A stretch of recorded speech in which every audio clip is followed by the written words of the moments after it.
Muslims agree currently on what the Quran, what they believe is the canon Quran. However, when is this belief from? Huh? Is this belief only decided today, 5 years ago, by the United Muslims of the world? It's from a long time. How long? Was your first? It was the first consolidation. Was after. What's his name? I'm so sorry. Part of it is because I don't speak Arabic, and it's very difficult for me to remember Arabic words and names. So I don't remember the name, but I know it's over 1,000 years. This belief is the collective consensus of all the Muslims around the world. There is only one Quran that the Prophet ﷺ left behind, and this Quran has been being read all over the world by the Muslims. So even though there might be slight differences because the Quran was transmitted by the Prophet from God in multiple readings.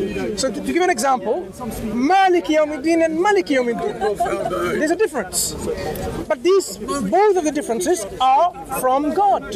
Muslims all alike agree on that. So when we say there's only one Quran and you say there's multiple versions of the Quran, you'll be going against the consensus of the Muslim body of general Muslims, scholarly Muslims, consensus all along the history from day one to today. Yes, right? I understand that. So, sir, my problem is not with Muslims. My problem is not with the Islamic nation. My problem is not with you. Is it with Islam and the Quran? My problem is with the accuracy of the Quran in terms of history. Let's talk about that a little bit. Yeah. So the Quran claims it's a revelation from God. Yes. The same God that revealed to Moses the prophet, Jesus the prophet, and other prophets. Peace be upon them all. Yes. So the Quran claims that. It's the same God that has revealed revelations before and has now revealed the final revelation to Prophet Muhammad sallallahu alaihi wasallam. I know that. So when you want to talk about accuracy, what do you have in mind that the Quran is inaccurate about? Well, it says that the war reclaiming Saudi Arabia when he was, or Mecca when he was, not Mecca, oh my goodness, the Kaaba? The Kaaba, yes. What does the Quran say about it? I believe the Quran says that it was a war of defense to reclaim it for the one God, correct? And carry on anyway. I don't know why it says that. So okay. Well, please correct me. So what exactly is it? That you know much more about. No. As we expect, Muslims should know about the Quran, Christians should know about the Bible. Okay, this is a given thing. It should be, right? Yeah. Otherwise, what kind of believers are we if we don't know the basics of our religion, of our scripture? So what an example of inaccuracy is it that you were trying to put forward? What I was able to read from historians and archaeologists was that the wars that were enacted by Muhammad were very violent, and that although he was a leader of a nation and can't necessarily be blamed for violence, he did have a war of conquest, and it is contradictory with what it claims in the Quran. And so How is it contradictory in the Quran?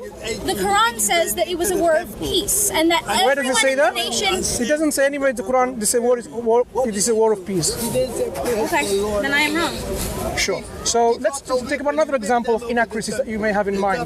Because if something has convinced you away from Islam, there has to be really issues which were really doubtful, and then you were convinced away from it to something else. Right. So, some other examples. One of the arguments for the validity of the Quran was scientific examples of knowledge that couldn't have been known at that time, but since it had been revealed from God, then it must be divinely inspired knowledge and must not come from man, because man couldn't have known that particular scientific fact. That's a common argument for the validity of a text being divine. Correct? No, this is an argument a lot of Muslims make. Yes. Yeah, but lots of Christians make. Is that what the Quran says though? No. I'm getting to that. The Quran makes a claim about the nature of conception and where. Are you familiar with this? This argument for the validity of the Quran is that in Surah number 23.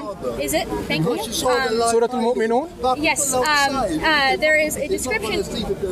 Okay, can I? Okay, thank you. I'm sorry. I'm a part of a class, and I have a limited amount of time here. Everyone else left. Take your time. We're enjoying discussion. We're hanging with you. They will stay a little bit longer. Okay, yeah, thank you. Yeah, they will stay longer because it's an interesting discussion. Yes, and I was I rejoiced in that argument because I think that that's very convincing. But when I read it for myself, and I gotta admit, I had to translate it to English. No problem. But I didn't find that particular argument convincing. What was the argument? The argument that the Quran had pre-biological knowledge of the biological nature of conception and birth, of where sperm comes from. It said sperm comes from somewhere in the spine, rather. You know what I mean? No, it doesn't. Anyway, so I do know what I mean. Yeah. So this is an argument, and Nabil Qureshi made a video. I used to watch his as well. Poor fellow. Who made a video?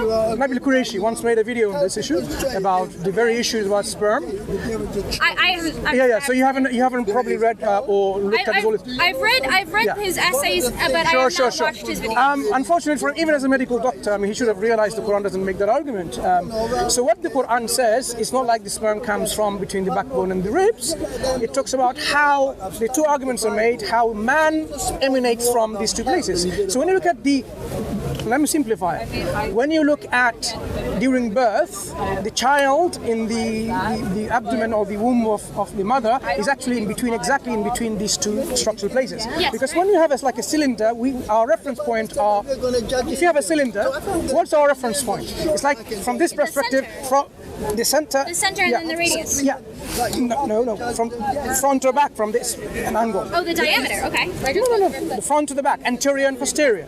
In medical terms, this is what we would use to say this is anterior to this organ, posterior to this organ, in front of or in back of, so that in a cylinder you can pinpoint its position. Okay. So the baby indeed comes from between the backbone and the ribs, because that's where it's coming from, anterior and posterior. So the Quran hasn't made any scientific error of any kind or any sort. And what it does in the beginning, it does show something very interesting, that this sperm, actually it doesn't talk about sperm only, it talks about mimma dafiq, which is a gushing fluid, which is self-emitting.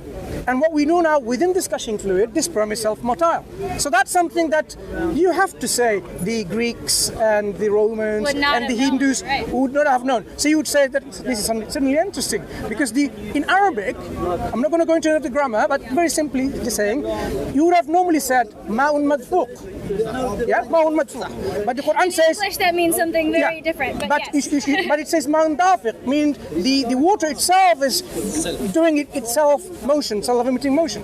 So not only this is something that wouldn't have known, and it's very precise today, and there is no error in the description of the Quran when it comes to the birth of the child. So, have you heard of a person called Jonathan McLatchy?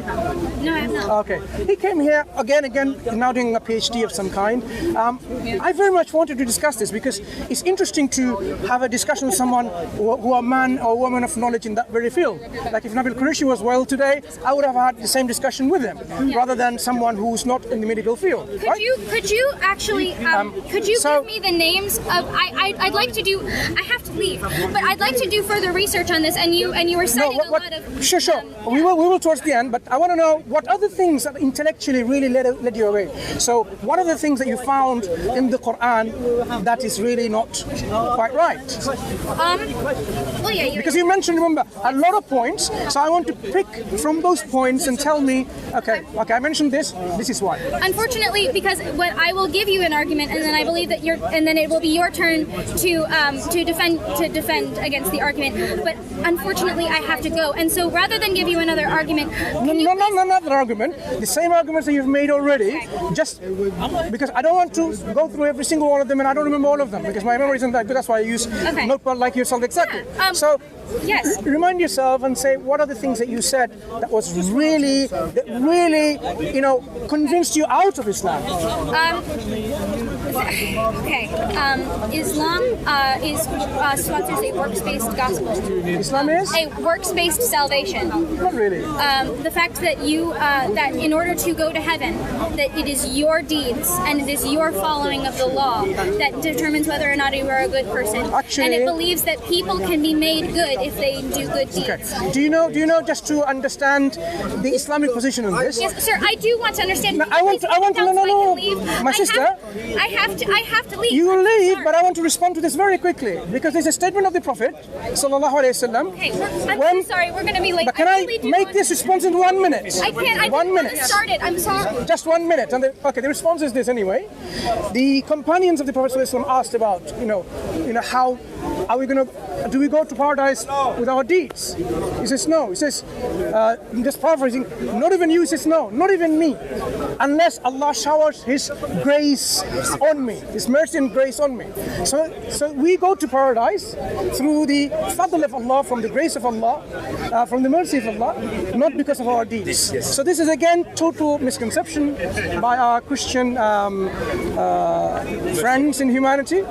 Unfortunately, they have to go. But if we did continue, you would have realized point by point every single reasons they may have had against Islam and accepting Islam are actually very weak and not even valid at all. But obviously now I'm just speaking to myself, there's no point any further to continue. James says the faith without deeds is useless.